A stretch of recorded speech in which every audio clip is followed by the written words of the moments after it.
আগে কি করলাম? আল্লাহর প্রশংসা করলাম। তারপর বলতেছে আল্লাহ তুমি যদি আমাদেরকে না খাওয়াও, তুমি যদি আমাদেরকে না পড়াও, তাহলে আর কে খাওয়াবে, আর কে পড়াবে? আল্লাহ আমরা তো তোমারই ইবাদত করতেছি। সুবহানাল্লাহ। সর্বপ্রথম আল্লাহর প্রশংসা করলাম। চেয়ারম্যানের প্রশংসা করলে 2 জি গম 1 বস্তা দিত, আগামীতে 2 বস্তা দিবে। আল্লাহর প্রশংসা করার পরে আল্লাহ রব্বুল আলামিন আপনাকে আমাকে দিয়ে দিবে। কি দিবে? দেখেন কি দেয়। আল্লাহকে বলতেছে রব্বুল আলামিন, ও আল্লাহ আমরা তো তোমারই ইবাদত করি, ইয়াকা না'বুদু ওয়া ইয়াকা নাস্তাঈন। আল্লাহ আমরা তো তোমার কাছে সাহায্য চাই। তারপর বলে ইহদিনাস সিরাতাল মুস্তাকিম সিরাতাল্লাযীনা আন'আমতা আলাইহিম গায়রিল মাগদুবি আলাইহিম ওয়ালাদ-দাল্লিন।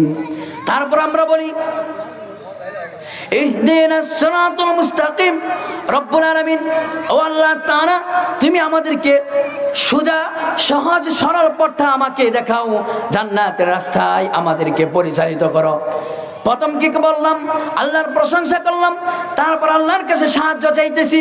প্রথম চেয়ারম্যান সাহেবের প্রশংসা করলাম, তারপর চেয়ারম্যান সাহেবরে বললাম চেয়ারম্যান সাহেব আমি তো অসহায়, আমাকে একটু গমের ব্যবস্থা করে দেন, 1 বস্তা চাইলের ব্যবস্থা করে দেন।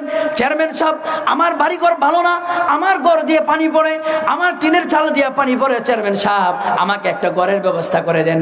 তদ্রুপ আল্লাহকে বলতেছে আল্লাহ সর্বপ্রথম তো তোমার প্রশংসা করলাম আল্লাহ, তারপর তোমাকে বলতে মালিক আমার তো চলার মতো সামর্থ্য নাই, আল্লাহ আমার তো খানা খাওয়ার মতো সুযোগ নাই, আল্লাহ আমার তো পড়ার সুযোগ নাই, আল্লাহ তুমি আমাকে সাহায্য করো। আল্লাহ জান্নাতের রাস্তায় চলার তো আমার কোনো ক্ষমতা নাই, আল্লাহ তুমি আমাকে জান্নাতের